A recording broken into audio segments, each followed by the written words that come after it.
Crazy, crazy, crazy.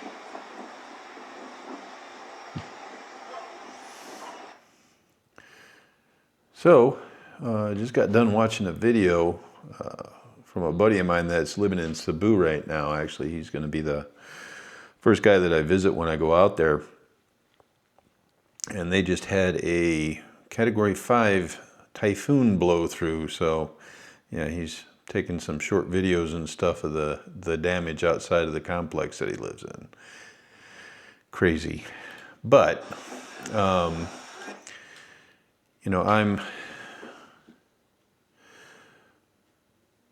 in the process now of getting rid of everything. As everyone well knows, I had a garage sale this past weekend on Saturday and Sunday, and it went okay. Could have gone better, could have gone worse. And so I'm now going to be donating a whole bunch of stuff. But I'll tell you, the best thing about this whole thing is it's allowed me to kind of be honest with myself and true to what I really want to be. And what I mean by that is, so I've been, selling things for, God, probably a month or two now.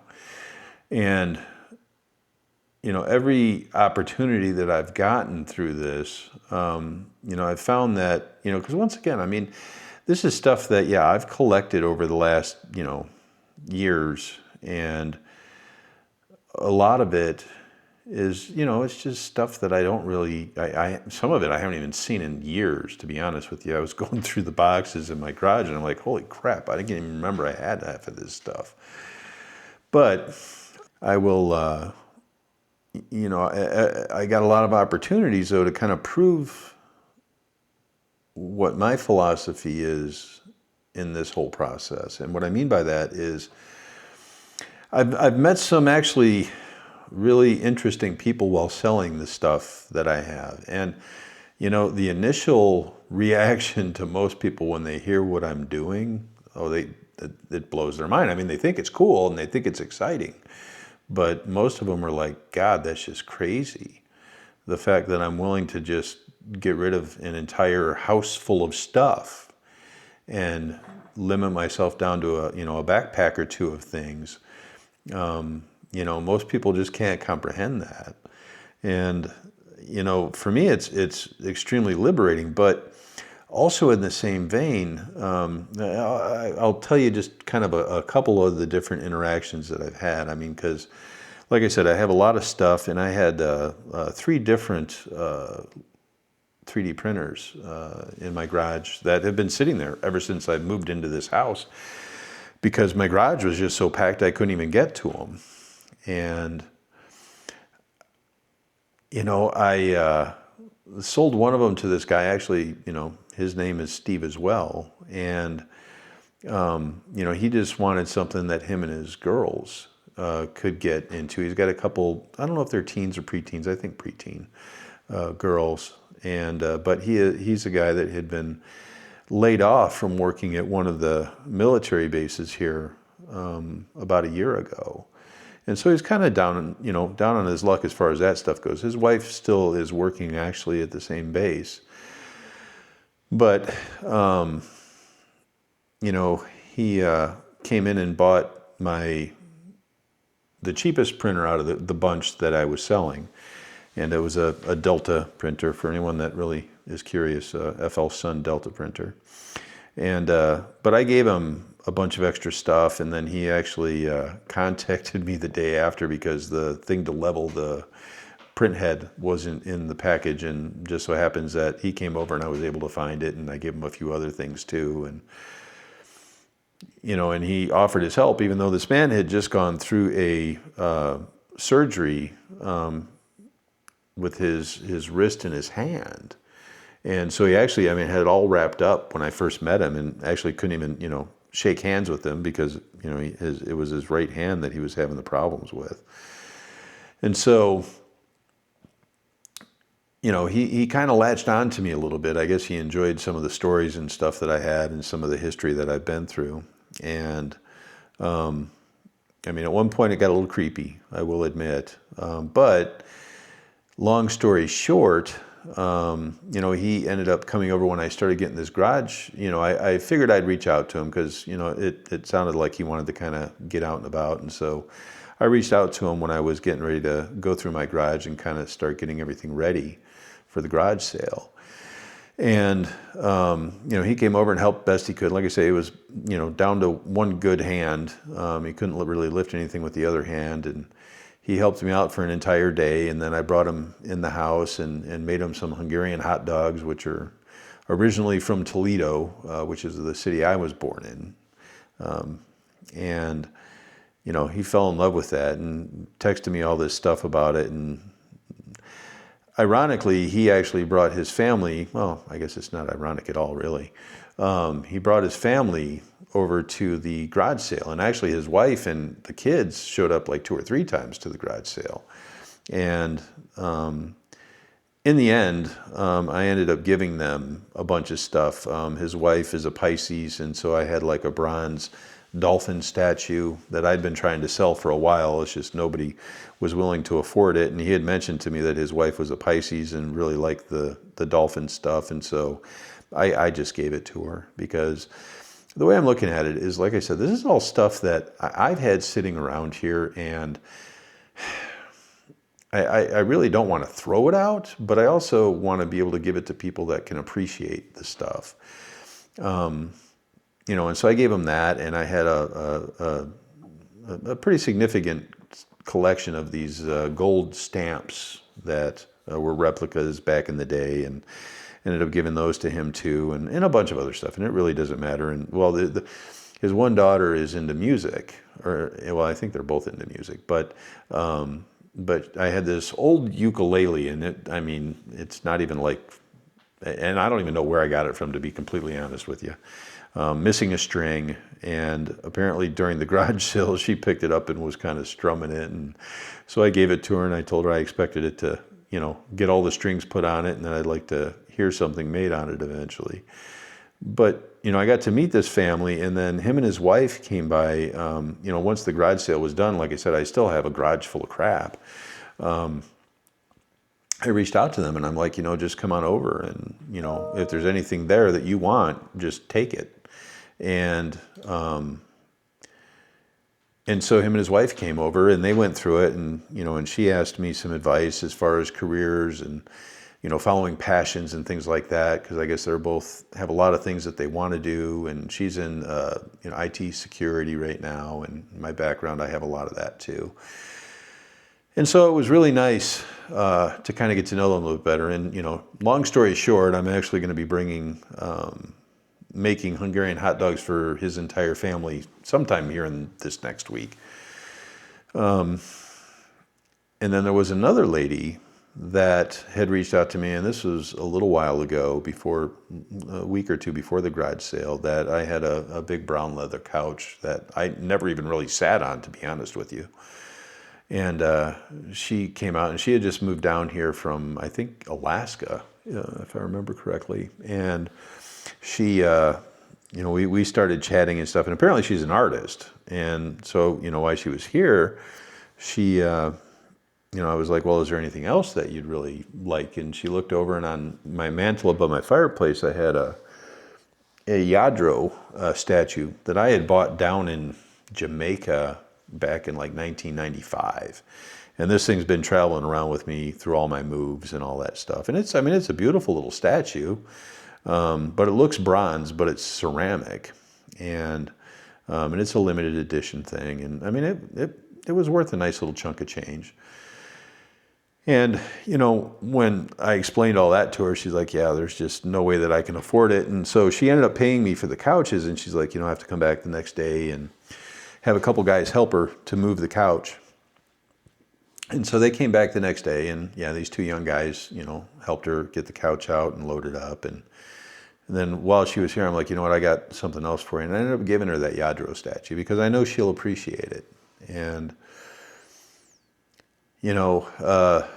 in this town that I live in, Las Cruces, New Mexico, well, for the time being, and there's an organization that started here a few years ago that I was very happy to help start. It was a makerspace, and it's called Cruces Creatives. And the people that started it and founded it, I was lucky enough to kind of be involved with some of them at the very beginning. And I like to think I was able to at least help kind of give them a good start. But yeah, they came by and I donated a bunch of things for them, a bunch of my artwork and stuff, because I had pieces that were huge that I don't have the wall space for. And, at least that way they can find places to auction them off and use the proceeds for their, needs. But, this is the thing that actually, so the one story that just kind of blew me away in this whole thing. So I'm a big Superman fan, well, if you can't tell. And I've got a ton of Superman stuff. And while I was on a cruise with my ex-wife and stepson, he had this watch that he wanted. And while we were there looking at this watch on the cruise, because they do those things on the, they sell all the really expensive stuff. And he saw this watch and he wanted it. And then while they were getting his stuff all together, he comes, he's like, Steve, look. And they had this Superman dive watch, which I'm a titanium watch kind of guy when I was wearing metal band stuff, just because I don't like the weight of a steel watch. But this was a steel watch, and it was a limited edition and blah, blah, blah. And I bought it. I wore the thing like twice because, like I say, it just way too heavy on my wrist. But I still had it around here, and it was, one of those kind of like the Rolex movements where you got the active type watch that winds itself and all that. And I had that out for the garage sale as well too. Well, this young guy showed up kind of early the first day, and he parked his car out front, and he kept kind of wandering up, and he'd kind of look around at stuff, and then he'd wander back to his car again. And then he came wandering back up. And at one point, I kind of approached him, and he was smelling a weed. So he was probably down in his car smoking. And, but I noticed, and I kind of looked him up and down and realized he had a Superman phone case as well as Superman slippers. And so I figured he must be a Superman fan. And he had gone and looked at that watch that was out there at one point. He's like, yeah, I'm not prepared for this. I just paid rent and blah, blah, blah. Because it was the 1st of November that we started the garage sale. And so we were kind of wandering around. And, like I said, he had come back 2 or 3 different times. Because he was originally looking for, apparently somebody around here was having a free garage sale. I guess just giving everything away. And he came back the last time and, like I said, realized that he was a Superman fan. I'm like, here, I'll tell you what, I'll help you out. And I'm like, how much money you got? And he's like, I got like $10. So I went back and I got this watch, and it's also in the winder thing too. And I went and I gave it to him, and he's like, well, I can't afford that. And I'm like, $10, it's yours. And he's like, really? And I'm like, yeah. And the irony of this story is as I'm talking with him about this, there was this other couple, an older gentleman, probably in his 70s or 80s, had been here for a while too, and him and his wife took a bunch of things. Well, he comes walking up while we're talking, and apparently they had left a light on in their SUV, and their car wouldn't start. And this young kid is like, you know what? Oh, I got it. And he runs down and he ends up giving the guy a jump to start the guy's car. And I'll tell you, and this is the thing about judging people by the way that they look. And, I honestly think that if you treat people well, that will move on, kind of like the passing of the torch. Because, I was kind to him and let him have something that he really wanted. And he went down and he helped this couple jump their car. And then he came back because the watch was still sitting there. And he's like, are you sure? And I'm like, yeah, absolutely, man. Just take it and go. And he did, and stuff like that, makes me feel good. Because like I say, these are things that, they're not providing me any more joy or anything like that, but other people can find some joy in it. And, I've also found other people that I know that must just be pack rats because they can't stand me just getting rid of things. And, like a lot of times, are you sure you don't need this? And it's like, I've already got 2 backpacks that are just packed already. I'll be lucky if I can carry these damn things. And it's like, so trust me, anything else that's sitting outside of those backpacks, I don't need. And I mean, as you can tell, I mean, I still have things here that still got plenty to get rid of.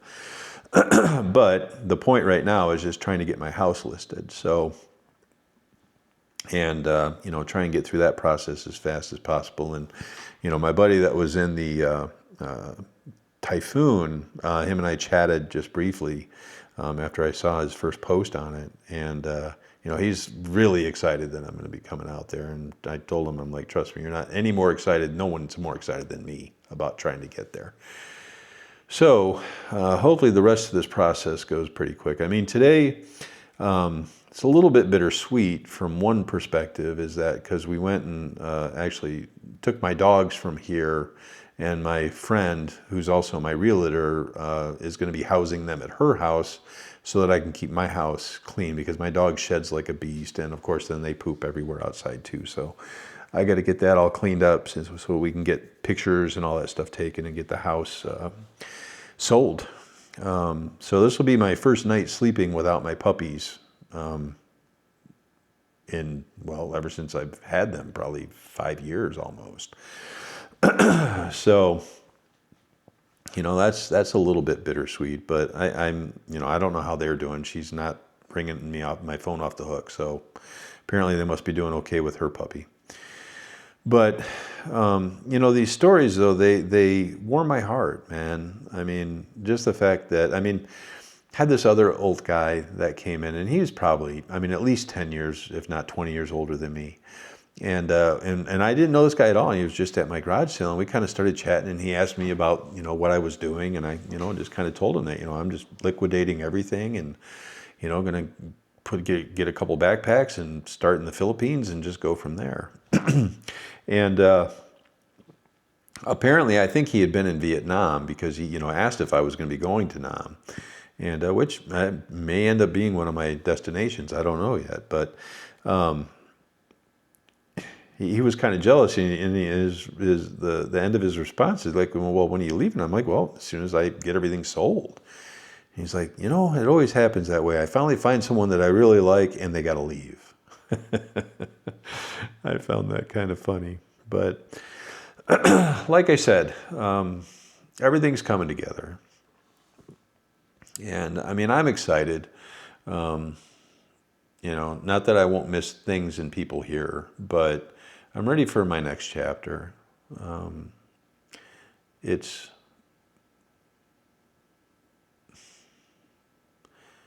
that term bittersweet. It definitely rings true. But on the other hand, I still have plenty of things that I'm going to donate. I've actually got this place called the City of Hope coming out tomorrow to hopefully take everything else that's in my garage away. Because, and it's actually, I've donated there before when my father passed away. We donated all of his clothes and stuff over there. And I've also had some other friends that I've met through being sober that worked out at this place too. They deal with a lot of homeless people. So hopefully somebody can get some use out of the stuff that I don't use. And, I'll be able to, fill my heart with that stuff. So, but now it's time to, do a little more research, but it's coming up on midnight, and ironically, my neighborhood in this little town of Las Cruces is the first one to get fiber to the house. So they're finally doing the last mile here. And tomorrow I'm getting my 2 gigabit a second fiber installed, supposedly. So hopefully that'll all go, uneventfully, at least get it put in place. My regular internet's already here, and I'm not getting rid of that until I know the other one's up and running completely. But the fun part about it is I was worried that I wouldn't even be here by the time that the fiber got installed. But so hopefully that'll all be up and running by tomorrow. And I'll be able to upload videos a lot faster. So, it's a little bit late, going on midnight, and I've still got some more work yet to do tonight. But, we're getting there. We're getting there.